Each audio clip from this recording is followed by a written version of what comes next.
Hi everyone. तो morning में कुछ न्यूज़ एंड एडिटोरियल्स रह गए थे, वो डिस्कस कर लेते हैं अभी। तो पहली है यूएनएससी की expansion, China points to divide. ठीक है, अभी 75th एनिवर्सरी मनाई जाएगी 24 अक्टूबर 2020 को। यूनाइटेड नेशंस की 1945 में इसका इस्टेब्लिशमेंट हुआ था। ठीक है, तो यहाँ पे अभी मीटिंग चल रही थी। इसका जो ऑर्गन है यूनाइटेड नेशन जनरल असेंबली की। ठीक है, यूनाइटेड नेशन जनरल असेंबली। तो यहाँ पे बात की गई कि यूएनएससी का एक्सपेंशन होना चाहिए। एक दूसरा ऑर्गन क्या है, यूनाइटेड नेशन सिक्योरिटी काउंसिल। ठीक है, सुरक्षा परिषद जो है, क्योंकि जब ये 1945 में इसका फॉर्मेशन हुआ था यूनाइटेड नेशंस का, तो तब से और आज मतलब ये बोला जा रहा है कि मतलब ये जो कंटेम्प्ररी जो रियलिटीज़ हैं वो बिल्कुल चेंज है। तो इसमें रिफॉर्म आने ज़रूरी हैं। ठीक है, तो इसके एक्सपेंशन की बात की जा रही है। और आपको ये भी पता होना चाहिए कि 1970 जो 75 जो अभी ईयर हम मनाएंगे इसकी एनिवर्सरी यूनाइटेड नेशंस की, तो इंडिया को अभी क्या बोला गया, 2 ईयर जो टर्म उसको सिलेक्ट किया गया as a non permanent member, है ना। तो ये नॉन परमानेंट मेंबर के लिए हमको इलेक्ट किया गया है। यूएनएससी में, यूनाइटेड नेशन सिक्योरिटी काउंसिल में 15 मेंबर्स हैं। ठीक है, 15 मेंबर्स हैं। इसमें से 10 जो है वो नॉन परमानेंट है, नॉन परमानेंट। 5 कैसे हैं, परमानेंट। इनको P5 भी बोला जाता है, P5। अब यहाँ पे क्या हुआ है कि अगर इन P5 कंट्रीज़ को वीटो पावर होती है, कोई भी अगर डिसीज़न है और अगर एक कंट्री ने, ठीक है, मना कर दिया, तो फिर वो क्या हो जाएगा, वहीं पे नल एंड वाइड हो जाएगा। ओके, तो इसमें कौन कौन सी कंट्रीज़ हैं, जैसे यूएसए भी चाहता है कि हाँ हमारा मतलब वहाँ पे हो, एक्सपेंशन आए। फ्रांस है, रशिया है, यूके है। ठीक है, और UK, Russia, France and US. ठीक है, तो ये 4 कंट्री हो गई, लेकिन पांचवा इंडिया जो है चाइना नहीं चाहता है। And G4 grouping comprising India, Japan, Germany, Brazil. ठीक है, तो ये G4 कंट्रीज़ में कौन कौन आ गए आपके, India, Japan, Germany and Brazil. तो ये सारे मतलब सब सपोर्ट में कि यूएनएससी का एक्सपेंशन होना चाहिए, और इनको जो है प्रॉपर जो अलग अलग कॉन्टिनेंट्स हैं तो वहाँ पे सबको क्या मिलना चाहिए, रिप्रेजेंटेशन का मौका दिया जाना चाहिए। ठीक है, Lukashenko inauguration will deepen crisis. तो why is Lukashenko facing protest. Lukashenko कौन है, ये अलाय हैं रशिया के। ठीक है, और ये 26 साल से पार में है। इनको क्या बोला जाता है, यूरोप्स लास्ट डिक्टेटर। ठीक है, यहाँ पे साफ साफ लिखा है यूरोप लास्ट डिक्टेटर, इनको निकनेम दिया गया है। एंड काफ़ी सारे मतलब जो इनके क्रिटिक्स थे, बोला जा रहा था जो लोग इनकी आलोचना कर रहे थे उनको जेलों में बंद कर दिया गया था, इसलिए बेलारूस में जो थे प्रोटेस्ट हो रहे थे। ठीक है, अब ये जो आर्टिकल था, जो टेक्नोलॉजी फ्रंट, तो अभी हमें पता है कि लद्दाख में जो स्टैंड ऑफ चल रहा है, western sector of China, LAC का पूरा जो रीजन है वो डिस्प्यूटेड रीजन है। ठीक है, तो उस फ्रंट में हम क्या कर रहे हैं, वहाँ पे हमको पता है कि किस तरह से रिस्पॉन्ड हमें करना है। लेकिन बहुत सारे ऐसे फ्रंट हैं जहाँ पे चाइना क्या करेगा, मतलब लद्दाख रीजन के अलावा भी चाइना अपना यूज़ कर सकता है। कैसे, जैसे अभी आपने देखा था हाइब्रिड वॉरफेयर, है ना। हाइब्रिड वॉरफेयर कैसे, जो उनकी वहाँ की एक कंपनी थी, तो उसके द्वारा सर्विलेंस करना, हमारी जो यहाँ के जो प्रोमिनेंट लीडर हैं और ब्यूरोक्रेट्स हैं, है ना, बहुत सारे जो जाने माने जो हस्तियाँ हैं, जजेस हैं, तो सबको वो एक तरह से क्या कर रहे थे, वॉच कर रहे थे, उन पर नज़र रख रहे थे। तो इस तरह के जो काम है वो चाइना आने वाले टाइम पे कर सकता है। तो इसमें यही चीज़ बोली गई है। यहाँ पे आपको ये देखने को मिल रहा होगा, यहाँ पे क्लीन नेटवर्क प्रोग्राम। ठीक है, तो रोल्ड आउट किया था ये डोनाल्ड ट्रंप एडमिनिस्ट्रेशन ने। ये क्या था, एक कॉम्प्रिहेंसिव अप्रोच है to guarding its citizen privacy and its companies most sensitive information. ठीक है, कि जो अगर हम क्या करते हैं, जो जैसे हुआवे है, जो चाइनीज़ 5G टेक्नोलॉजी कंपनी है, तो उसको वहाँ पे क्या कर दिया, पूरी तरह से बैन कर दिया यूएसए ने। क्या बोल के, क्लीन नेटवर्क प्रोग्राम इन्होंने लॉन्च किया। एक कॉम्प्रिहेंसिव अप्रोच है कि उनके जो सिटीजन्स हैं उनकी जो प्राइवेसी और जो सेंसिटिव इन्फॉर्मेशन है वो चाइनीज़ कंपनीज़ को और चाइनीज़ कम्युनिस्ट पार्टी को सीधा मिल जाती है ना। तो यही इस वजह से इन्होंने क्या किया, इसको बाकी सारी कंट्रीज से भी वो ग्लोबल अलायंस बना रहे हैं। And this new alliance is centre not around military basis और economic ideology, but on insuring that the emerging global infrastructure of 5G technology, network carriers, storage, apps and cables is built cleanly, that is without Chinese company. कि Chinese company के बिना ये सारी चीज़ें बने और China पे जो है 5G के लिए डिपेंडेंट ना रहे, है ना। तो अभी आपको पता है कि हमारी इंडिया की साइड से जो रिलायंस जियो है, has been named by the US as the trusted partners for 5G networks in ensconcing India and Jio firmly in the US camp, है ना। तो ये काफ़ी ज़्यादा इंपॉर्टेंट चीज़ है कि जो मतलब वहाँ के जो इन्वेस्टर्स भी हैं, तो वो रिलायंस जियो क्या है, एक prominent private and public players बोला जा रहा है from the US and its allies.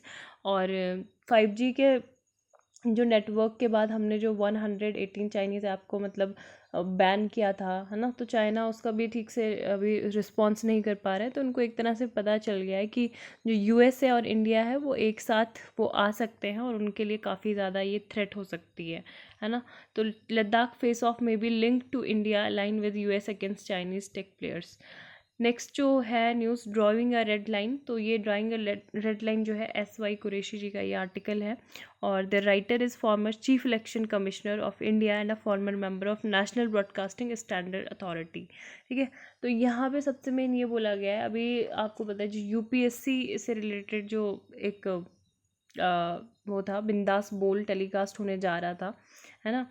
और उसके मतलब एक तरह से यहाँ पे मीडिया के बारे में बात की गई कि मीडिया को किस तरह से कंट्रोल करना चाहिए, उसका रेगुलेशन नहीं हो रहा है अभी भी। थोड़ी देर के लिए हम अगर टीवी चलाते हैं तो वो क्या बोलते हैं कि मतलब बॉलीवुड हस्तियों पर खतरा, है ना, और इस तरह के वो के बड़े बड़े नामों पर तलवार, ये वो अजीब से तो वो उनके स्टेटमेंट ही होते हैं ना। तो इस तरह के होते हैं कि लोगों को वो चीज़ें थोड़ा अट्रैक्ट करती हैं, वो चीज़ें सुनने में उनको अच्छा लगता है, कोई इस तरह से बोलता है। तो यहाँ पे ये कि मीडिया की काफ़ी ज़्यादा भूमिका है, क्योंकि it's a fourth pillar of democracy, है ना, और इनकी अकाउंटेबिलिटी बहुत ज़्यादा होती है, इंपॉर्टेंट होती है।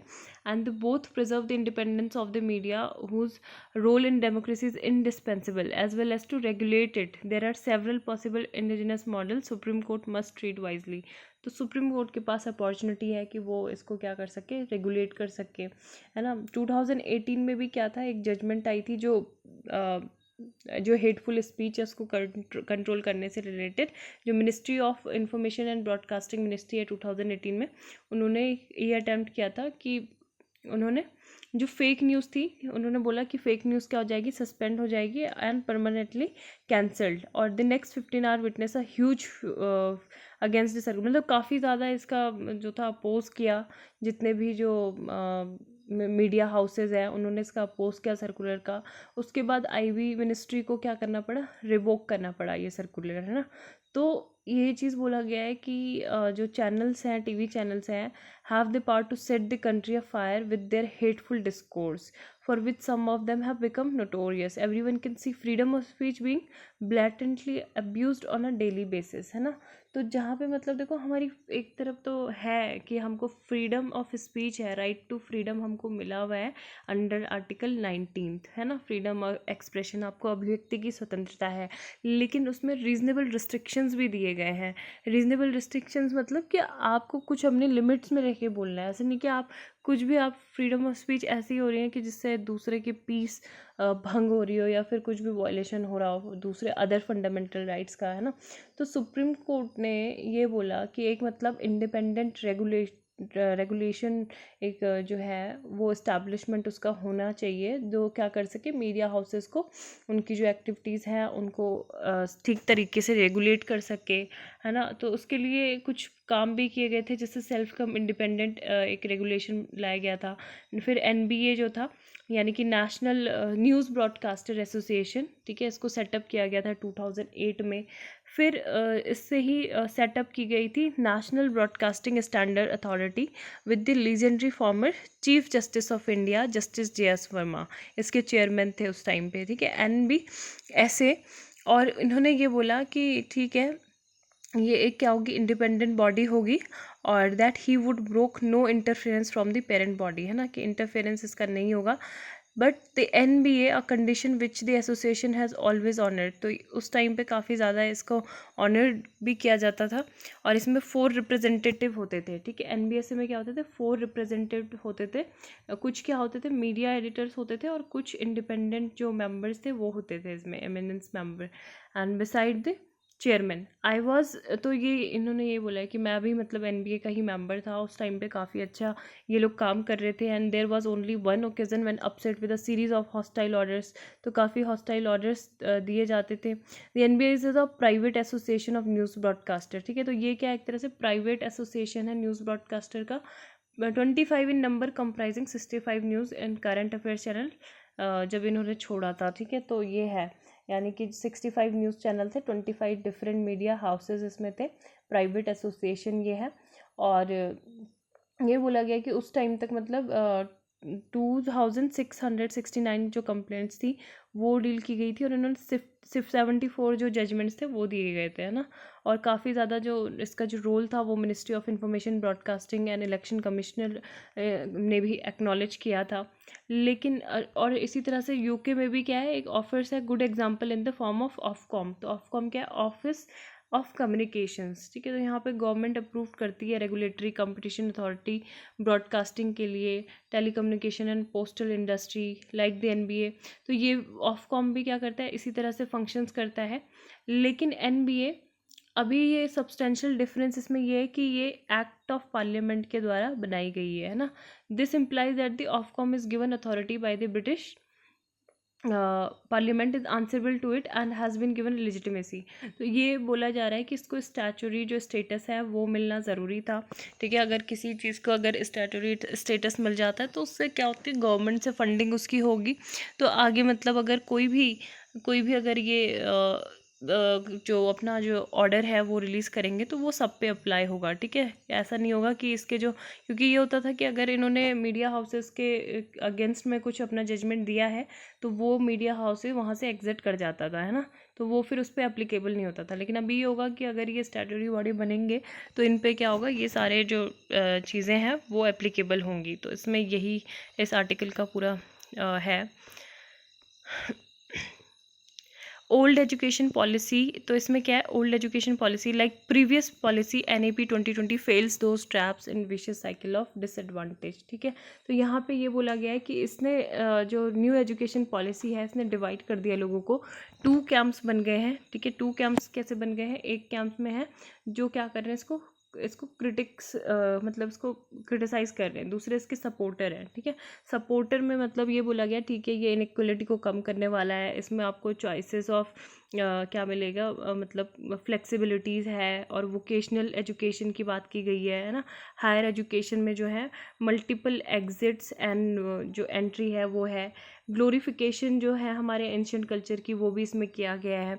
और क्या किया गया, राइट टू इन्फॉर्मेशन को क्या किया गया है, अंडरमाइन किया गया है, और प्रोमोटिंग प्राइवेटाइजेशन को काफ़ी ज़्यादा प्रमोट किया गया है।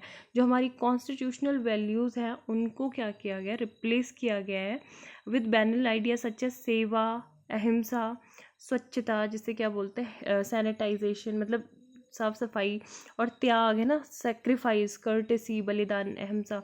And added to this is desperate hurry to implement the policy without meaningful engaging with the concerns raise, तो ये कि बहुत ज़्यादा मतलब इसके पहले कंसर्न जानने चाहिए थे, उसके बाद ही इसको इम्प्लीमेंट करना चाहिए था। और मतलब ये अब इसके क्रिटिक्स में क्या बोला गया है कि क्रिटिक्स में ये है कि यहाँ पे हमारे इंडिया की हम बात करें तो यहाँ पे कैसा सिस्टम है एजुकेशन का, लेयर्ड सिस्टम है, ठीक है। लेयर्ड सिस्टम कैसा, लेयर्ड एजुकेशन सिस्टम, मतलब यहाँ पे पब्लिक भी हैं, ठीक है, प्राइवेट एजुकेटर्स भी हैं, प्राइवेट इंस्टीट्यूशन भी हैं, और एक क्या है, काफ़ी सारे मतलब डिवीज़न है हर चीज़ में, ठीक है। जैसे जो गरीब बच्चे होते हैं उनके लिए थोड़ा गरीब स्कूल होते हैं, मतलब सरकारी स्कूलों में ही ज़्यादा पढ़ते हैं, पर नहीं, वो प्राइवेट जिस स्कूलों की फ़ीस होती है वो अफोर्ड नहीं कर पाते हैं ना, तो वो प्राइवेट स्कूलों में नहीं जाते, तो रिच जो होते हैं केवल वही वहाँ पे जाते हैं, तो इस तरह का भी डिवीज़न हमें देखने को मिलता है। इसके अलावा जो काफ़ी ज़्यादा मतलब एक तरह से गैप है हर चीज़ का, है ना। और जैसे सुपीरियर कास्ट होती है, तो जो सुपीरियर कास्ट होती है और एक इन्फीरियर कास्ट, तो ये वाला भी हमारी सोसाइटी में अभी तक इसकी एग्जिस्टेंस है। और 1964 में ये जो कोठारी 1964 से 1966 में कोठारी कमीशन आया था, तो इन्होंने एक बात की थी कॉमन स्कूल सिस्टम की, ठीक है, कि कॉमन स्कूल सिस्टम होना चाहिए। इसको ह्यूजली सेलिब्रेट भी किया गया था, प्रमोट किया गया था कि वाकई में होना चाहिए, लेकिन एक्चुअल में ये कभी भी इम्प्लीमेंट नहीं हो पाया। फिर जो नेशनल एजुकेशन पॉलिसी आई 1986 की, तो इसमें ये बोला गया कि नॉन फॉर्मल एजुकेशन होना चाहिए for the disadvantage children and was accused of promoting child labour. ठीक है, कि नॉन फॉर्मल एजुकेशन होना चाहिए, कि जैसे कि क्या हो जाए कि जब मतलब स्कूल आवर्स में जैसे घरों में बच्चे कुछ काम करते हैं, माता पिता की हेल्प करते हैं, तो उस टाइम पे वो अगर नहीं आ पा रहे तो उनको एक एडिशनल एडवांटेज दे दिया जाए उन बच्चों को पढ़ाई का। लेकिन ये बोला गया कि ये तो इससे क्या होगा, चाइल्ड लेबर प्रमोट होगा। एंड उसके बाद जो केंद्रीय विद्यालय आए, फिर नवोदय विद्यालय आए, प्रतिभा बाल विकास विद्यालय आए, तो ये एक तरह से लेयर्ड पे लेयर्ड होती रही है ना, the already fraught education system. फिर low cost school for the poor and the international school for the rich were established, है ना। और जो टेस्टिंग था ये एक नॉर्म बन गया है, और लर्निंग आउटकम्स जो गोल है, माइक्रो मैनेजिंग डिसएम्पावरमेंट टीचर, मतलब ये सब पे फोकस नहीं किया गया, टीचर्स को डिसएम्पावर्ड किया गया, है ना। और जो मतलब एक मैनेजरल डिस्कोर्स है बिकेम द जार्गन, मतलब टीचर्स की जगह पे जो टीचर्स को डिसीजन लेने चाहिए वो सारे डिसीजन कहाँ पे छोड़ दिए, मैनेजमेंट में छोड़ दिए, है ना। तो इस वजह से क्योंकि टीचर्स ज़्यादा कनेक्टेड रहते हैं चिल्ड्रन से, तो उनको ज़्यादा थोड़ा एम्पावर करने की ज़रूरत थी यहाँ पे, लेकिन ऐसा नहीं हुआ है। और यही बोला जा रहा है कि this deeply contentious issue predate NEP 2020। And फिर ये बोला गया कि NEP section on curriculum pedagogy, I will briefly highlight the flaws in ideas. तो क्या क्या यहाँ पे कि जो प्रोग्राम है वो क्या इंक्लूड करते हैं, policy mistake, fun in learning for fun of learning, है ना। फन इन लर्निंग मतलब देखो, हमें जब भी हम कुछ भी पढ़ाई कर रहे होते हैं तो हम क्या बोलते हैं कि सीखने, मतलब फन इन लर्निंग क्या होता है कि सीखने में ज़्यादा आपको इन्जॉय करना चाहिए, है ना। लेकिन फन ऑफ लर्निंग जो है यानी कि लर्निंग पर फोकस करना चाहिए, मतलब सीखने का क्या आपको आउटकम मिल रहा है उस पर ज़्यादा फोकस करना चाहिए rather than fun in learning. ठीक है, सो फन ऑफ लर्निंग पे, क्योंकि यहाँ से हमें पता चलेगा ना कि हम कुछ भी चीज़, अगर आप ये वीडियो लेक्चर भी देख रहे हैं तो आप इसलिए नहीं देख रहे क्योंकि आपको अच्छा लग रहा है ना, आप इसलिए देख रहे हो क्योंकि you are learning something from it, तो आप कुछ सीख रहे हो। तो यही इसी चीज़ पे फोकस होना चाहिए कि हमने अगर इतने मिनट का वीडियो देखा तो हमने क्या क्या नई चीज़ें पढ़ी, क्या क्या चीज़ें सीखी, तो इस पे फोकस नहीं किया जाता है ना, लर्निंग विदाउट बर्डन। और यहाँ पे ये बोला गया कि जो मेंटल लोड है बच्चों का, तो उसको भी कम करना चाहिएगा, उसको समझना होगा। And the third the idea of integrated curriculum challenges text book developer teachers who is the absence of deep knowledge, ना, क्योंकि उनको मतलब पता नहीं है कि किस तरह का जो कोर्स है कहाँ पे वो ऐड होगा टीचर्स को, तो वो भी उसमें भी एक डीप कंसेंसस बिल्ड होने की ज़रूरत है। और जो मीनिंगफुल असेसमेंट होना चाहिए अबाउट फॉर्मेटिव असेसमेंट, ठीक है, meaningful assessment. If most of the teacher time spend on collecting evidences, मतलब अब टीचर्स को बोल दिया जाता है कि ठीक है आप ये डेटा लेके आओ, तो बच्चों से ज़्यादा किस पे फोकस करते हैं, डेटा पे, कि कहाँ से मतलब उनका क्या चीज़ है, रिकॉर्ड वो रखते हैं, है ना। They know that student assessment will be use to assess their performance. अब स्टूडेंट का अगर वो असेसमेंट करेंगे तो उससे टीचर्स की भी तो परफॉर्मेंस का पता लगेगा ना, तो इस वजह से वो क्या करते हैं, वो ज़्यादा फोकस किस पे कर रहे हैं, वो एक जो असेसमेंट होता है फॉर्मेटिव असेसमेंट उस पर कर रहे हैं, जबकि मीनिंगफुल असेसमेंट होना चाहिए था। एंड फिर ये कि जो हमारे टेक्स्ट बुक है उसमें भी काफ़ी ज़्यादा क्या है डिफरेंस है ना, कि जो हमें अभी टेक्स्ट बुक में पढ़ाया जाता है वो हमारी रियल लाइफ में एक्चुअल में वो चीज़ें होती नहीं है। अब एक छोटा बच्चा जो होता है, अब सपोज 4 भाई बहन हैं, ठीक है, तो 4 भाई बहन में से जो सबसे बड़ी वाली जो होगी सिस्टर होगी, तो वो बाकी के 3 ब्रदर एंड सिस्टर का टेक केयर करते हैं, मतलब उनको देखते हैं, देखभाली करते हैं। तो ये कहाँ से, मतलब ये चाइल्ड लेबर थोड़ी ना हो गया, ये तो एक सेंस ऑफ रिस्पॉन्सिबिलिटी हो गई है ना। अब जैसे जो कुछ दलित हैं तो वो क्या है, वो भी मतलब गांव के अलग एक सेपरेट पार्ट में वो रहते हैं, है ना। और इसी तरह से जैसे मुस्लिम्स हैं, तो मुस्लिम क्या है, मुस्लिम्स को मतलब कोई जो बच्चा होगा मुस्लिम बच्चा, तो वो एक तरह से कभी कभी ना कभी वो विक्टिम रहा होगा कम्युनल राइट का, but in school they are taught without situating it any real context, Hindu Muslim Sikh ईसाई आपस में सब हैं भाई भाई, है ना। तो ये चीज़ें हैं, लेकिन मतलब एक ही एस्पेक्ट उनको नहीं दिखाना चाहिए, ये बताना चाहिए कि हाँ ये सोसाइटी में हमारे प्रॉब्लम है, ऐसा चीज़ ऐसा होता है, लेकिन उसके साथ में एक जो सोल्यूशन ओरिएंटेड व्यू है वो भी प्रोवाइड किया जाना चाहिए, ठीक है, ताकि जो रियल लाइफ में हो रहा है और जो बच्चे पढ़ रहे हैं वो, क्योंकि काफ़ी सिचुएशन चीज़ें अलग हैं, है ना। It is important that NEP's fundamental flaws are acknowledged and addressed with emergency, and the underlying focus of any educational should be on bringing our child particularly the marginalized section। तो marginalized section से जो बच्चे आते हैं उनको मतलब क्या करना होगा, फोर फ्रंट पे उनको लाना होगा और उनको इंश्योर करना होगा कि उनको एक डिग्निफाइड इन्वायरमेंट मिल सके और उनको पूरे दुनिया में रिस्पेक्ट मिल सके, उनको नॉलेज एंड एक्सपीरियंस हो सके। एंड हमारा एम जो है वो लिमिटेड नहीं होना चाहिए, मतलब उनकी फाउंडेशन स्किल ऑफ लिटरेसी पे हमारे numeracy competencies and removing structural disadvantagement जो है वो सारे क्या होने चाहिए, रिमूव होने चाहिए, अगर एक डेमोक्रेटिक स्पेस को हमने सेटअप करना है। ठीक है, तो यही इसमें बोला गया है आर्टिकल में। Hold the nose and prepare for the shot.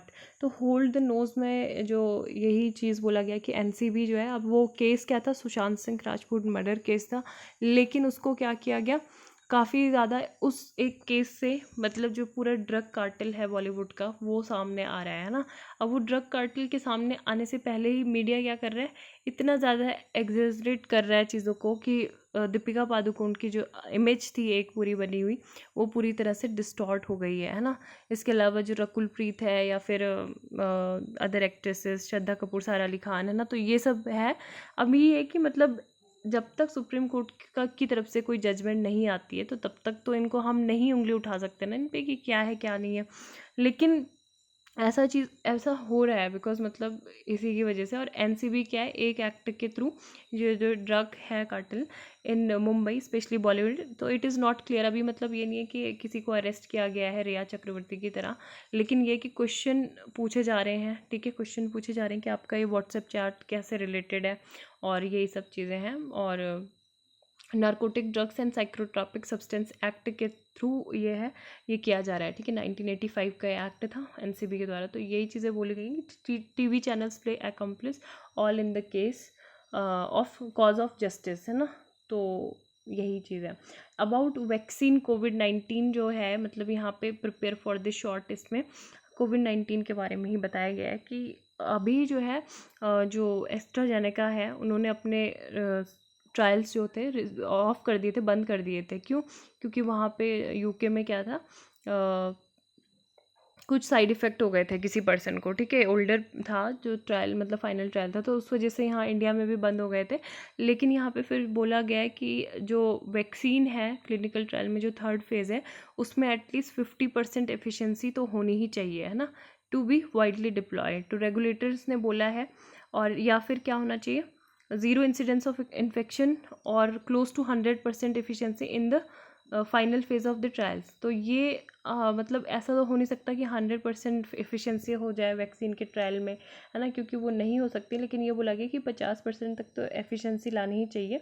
और क्योंकि अभी जो है काफ़ी प्रायोरिटी ये है कि इसको क्या कर सकें, हम मिटिगेट कर सकें, एक पब्लिक हेल्थ इमरजेंसी से हम बाहर आ सकें, है ना। दैट इज़ वाई जो WHO है और US food and drug administration है एंड चाइनीज़ ड्रग रेगुलेटर है हैव सेटल 50% एफिशिएंसी, है ना। उन्होंने भी 50% ही एफिशिएंसी की है कि फाइनल फेज ट्रायल्स में इतनी होनी चाहिए। And there is no disputing their rational but medical authority must also be prepare to deal with the challenge posed by the deployment of first generation vaccine on a mass level, है ना। तो ये चीज़ें इसमें discuss की गई हैं कि जो एसिम्प्टोमेटिक पर्सन है उनको आइसोलेट किया जाना चाहिए और प्रायोरिटी दी जानी चाहिए। मतलब पहले ये डिसाइड करें कि क्या किस तरह से ट्रेसिंग वगैरह हो, है ना। तो ये सब है। यू डेयर नॉट स्पीक, तो ये यू डेयर नॉट स्पीक में जो आर्टिकल है प्रताप भानु मेहता का आर्टिकल है। और इसमें ये लिखा गया है कि मतलब हमें सोचना भी क्या है आजकल के टाइम पे एक क्राइम बन चुका है। Thought is also a crime. और जो हमारी डेमोक्रेसी है वो अंडर थ्रेट है ना। क्योंकि अभी जो दिल्ली राइट हुए थे तो उसमें क्या बोला गया कि बहुत सारे जो इंडियन मतलब स्टूडेंट्स हैं और जो प्रोटेस्टर्स थे जो डेमोक्रेटिक वे में पीसफुली प्रोटेस्ट कर रहे थे तो उनको अरेस्ट किया गया। ठीक है, तो वो उनको ये बोला गया कि वो उनकी वजह से राइट्स वगैरह हुए। अगर उनका है वाकई में इन्वॉल्वमेंट रहा है, इनकी वजह से राइट शुरू हुए, तो एब्सोल्युटली इनको सज़ा मिलनी चाहिए अंडर रूल ऑफ लॉ, है ना। लेकिन ये बोला गया कि ये इस तरह से प्रोटेस्ट नहीं कर रहे थे, ये पीसफुल प्रोटेस्ट कर रहे थे। इनके हाथ में BR अम्बेडकर और गांधी जी की तस्वीरें थी और ये सारी जो चीज़ें की हैं पॉलिटिकल जो लीडर्स हैं इन्होंने ही किए हैं ये दंगे वगैरह के काम, ठीक है। तो इंडियन स्टेट के द्वारा मतलब जब भी हम कुछ आवाज़ उठाते हैं तो हमारी जो सिविल सोसाइटी होती है तो उनको क्या किया जाता है, डिस्टॉर्ट किया जाता है।